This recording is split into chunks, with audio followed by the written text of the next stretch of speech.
Hello guys, welcome to my channel. In this video, I'm gonna show you how to fix Snapchat memories not loading. It is a fast and easy tutorial, so let's dive into it.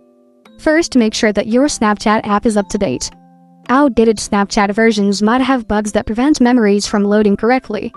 Open the App Store and update Snapchat if there's an update available. Another solution is to clear Snapchat app cache. While iPhone doesn't offer a direct way to clear app cache like Android, you can try offloading the Snapchat app. This removes the app itself but keeps the data. Reinstalling the app will download the latest version and potentially resolve the issue. So go to Settings. Here, open General. Then tap iPhone Storage. Here, find Snapchat in the list and tap on it. Now choose Offload App, then choose Offload again to confirm your decision. Later, go to the App Store and reinstall Snapchat.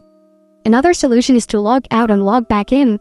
Sometimes logging out of your Snapchat account and logging back in can resolve temporary glitches. If none of these solutions work, consider reporting the issue to Snapchat support. That is how to fix Snapchat memories not loading. Thank you for watching. If this video was helpful, please leave a like and subscribe to my channel for more videos like this. And click on that notification bell to never miss an update.